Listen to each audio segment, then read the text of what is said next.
Vice President of Nigeria and the PDP 2019 and 2023 presidential flag bearer, Atiku Abubakar, has said that he is building a coalition of political parties that will challenge the All Progressive Congress, APC, and Bola Ahmed Tinubu in the 2027 general election. Atiku Abubakar equally dismissed the report that he has defected from the PDP to the SDP. Now, I don't have an issue about Atiku Abubakar trying to build a coalition party. The only issue I have is the statement of I am. Of course, Atiku Abubakar can decide to build a coalition party. He can decide to gather all the political parties in Nigeria and form a mega party. I don't have issues with that, but the only place I'm going to have issues is Atiku Abubakar trying to be the front runner, the presidential flag bearer of the so-called alliance that he wants to build. I have said it before and I will keep saying it again. The reason why we are where we are today is because of the greediness, the desperation of the northern politicians. Nigeria was on the pedestal of growth. Nigeria was on the pedestal of economic boom. Nigeria was rated the third fastest growing economy in the world. Nigeria was a $500 billion economy, the biggest economy in Africa, in 2012 to 2014 when Goodluck Jonathan was in power. But the northern political leaders, they gang up against Goodluck Jonathan. They forge all manner of propaganda against Goodluck Jonathan. They align with the Southwest to remove Goodluck Jonathan from office. Now you may be saying, why am I only accusing the northern politicians? Why am I not accusing the Southwest politicians? The northern politicians were the majority in the PDP. It was the northern politicians that left the PDP to form the APC that crumbled the PDP in 2015 general election. And the main principal player in that defection was Atiku Abubakar.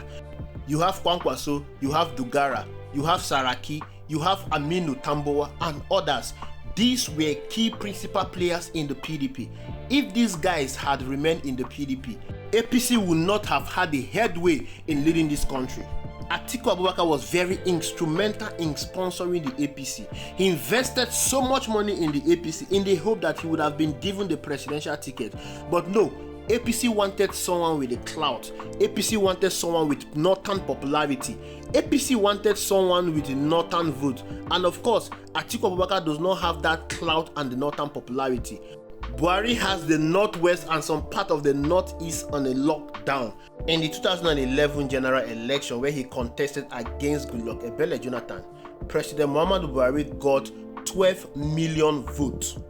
When you look at the distribution of vote by zone, you will notice that former President Muhammadu Buhari got 6.4 million votes against the incumbent former President Goodluck Jonathan, who got 3.3 million votes in the northwest alone. Then in the northeast, former President Muhammadu Buhari got 3.6 million votes against the incumbent president, former President Goodluck Jonathan, who got 1.8 million votes. You can see the popularity of former President Muhammadu Buhari in this region. Former President Muhammadu Buhari got 10 million votes in the northwest and the northeast alone. That's a staggering number. When you add the north central, where he got 1.6 million votes against former President Goodluck Jonathan 3.1 million votes, the total number of votes that President Muhammadu Buhari got in the north alone is 11.6 million votes against the incumbent Goodluck Jonathan 8.3 million votes. Remember, his total vote is just 12.2 million votes against Goodluck Jonathan 22.4 million votes. That means in the whole of the south-south, southeast and southwest, former President Muhammadu Buhari got just a meager 1 million votes. That's the reason why he has been unable to become the president over time since he has been contesting the election. He is just a regional president, a northern president. He doesn't have that popularity, that clout down south. So those people that were forming the APC, they knew it. They knew that with his lockdown votes in the north and the alliance in the south, they will be able to win the election. And Atiku Abubakar does not have that clout, that popularity, that lockdown vote to win an election as a stand-alone presidential candidate in Nigeria. That was the reason why they went with President Muhammadu Buhari ahead of Atiku Abubakar. Even though Atiku Abubakar has so much money, he pumped in so much money. Atiku Abubakar thought that he could use his money to buy his way in the presidential primaries, but no. He couldn't. He knew that after 8 years of President Muhammadu Buhari, it would definitely be the turn of a southern candidate. That was the reason why he decamped back to the PDP in preparation of the 2019 general election. Of course, the PDP gave him the ticket, unanimously gave him the ticket in 2019, and every other region supported the North in the PDP to win against President Muhammadu Buhari. But the same free and fair election that President Muhammadu Buhari used in getting into power was destroyed. APC is no longer interested in contesting a free and fair election. Peter Obi was the vice presidential candidate to Atiku Abubakar, and PDP won that election in 2019. We all knew that they won the election, but it was rigged, and the PDP could not put up a good fight against President Muhammadu Buhari. They could not challenge that result in court. But one thing that most people do not understand is that the 2019 general election was not about PDP or Atiku Abubakar. The PDP got 12 million votes, and Atiku Abubakar used that 12 million vote to campaign that he has a 12 million lockdown vote. He was now putting himself on the same pedestal with President Muhammadu Buhari that got that 12 million vote in 2011. That ticket was not about Atiku Abubakar or the PDP. It was about Nigerians yearning for a change. President Muhammadu Buhari in 4 years has destroyed Nigeria's economy. Nigerians were going through excruciating pain in the history of this country. Nigeria experienced 2 depressions under President Muhammadu Buhari in 4 years. So Nigerians wanted APC and President Muhammadu Buhari to disappear. They don't want him to continue beyond 2019. But there was a game changer in that election, and that was the combination of Atiku Abubakar and Mr. Peter Obi. Peter Obi was a breath of fresh air. Peter Obi was a game changer. Peter Obi was even the one that represented the PDP in all the primary debates.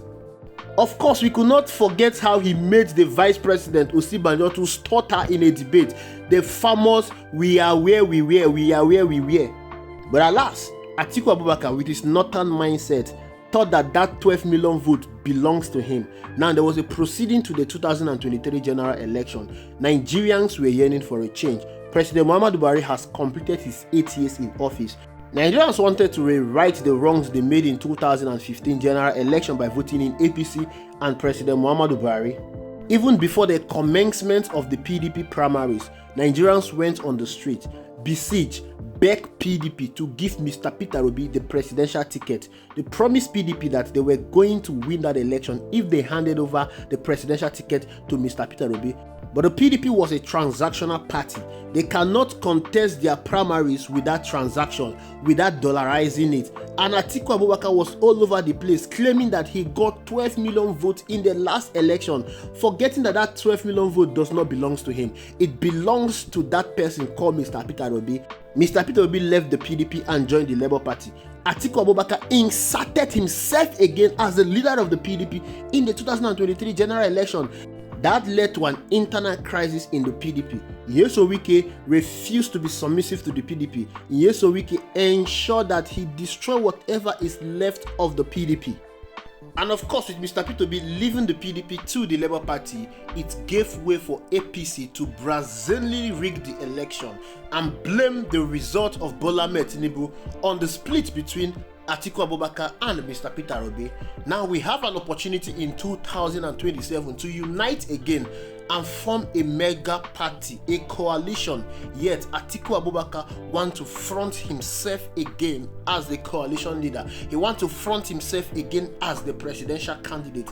I have always said this and I will say it again. The northern political leaders, they contributed hugely to the destruction of Nigerians. The northern region, especially the northwest, they've had access to power at the central more than any other region in this country. But one thing with Nigerians is that they see all the northern region as a north. They don't care whether you're from the north central or the northeast. They see everyone from the north as northerners. And they are aware that these people contributed to the destruction of this country. Look at President Muhammadu Buhari. 8 years that was given to him in a civilian rule as a democratic elected leader. He wasted it. Presenting a northern candidate is dead on arrival.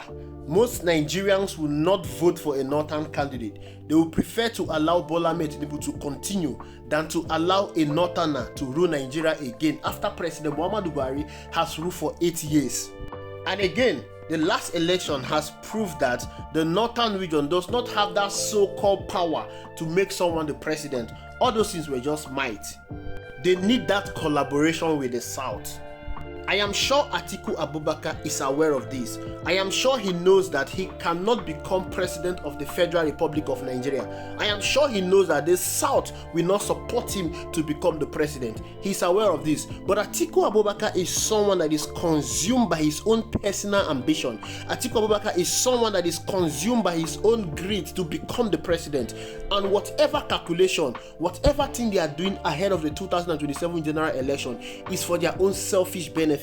They don't care about Nigeria. They don't care about Nigerians. They are not going to fix the economy. They are not going to push Nigeria forward. They are not going to empower Nigerians. They want to empower themselves. So all these calculations they are doing is for themselves. And I'm sure Nigerians are aware of all of this. If they really mean well for Nigeria, if they want Nigerians to be happy, if they want to take power over from APC, then they should support a southern candidate. And of course, he can choose to be the leader of that coalition. He can choose to be a kingmaker. He can choose to make himself the Jagaban. Nigerians will celebrate him. They will remember him for that. But that is if he decides, if he look beyond his greed and allow a southern candidate to challenge Bola Ahmed Tinubu ahead of the 2027 general election. And of course, you all know that the only southern candidate that has the credibility, that has the expertise, that has the clout, that has the national reach and popularity to challenge Bola Ahmed Tinubu is no other person but Mr. Peter Obi. Give Mr. Peter Obi the ticket. Support Mr. Peter Obi. Let the North and the South support Mr. Peter Obi. That election will be won before 12 p.m.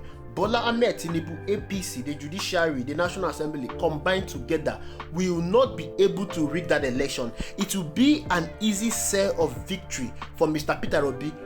This is an easy permutation. This is an easy calculation. But why then are these political leaders who claim that they want to remove Bola Ahmed Tinubu, who claim that they love Nigeria and Nigerians, not thinking in this same direction that a support from Mr. Peter Obi is a sweet, easy victory? Why are they not thinking in that same direction? The answer is simple: because of their selfish political aspiration. Thank you for watching. I will see you in the next video.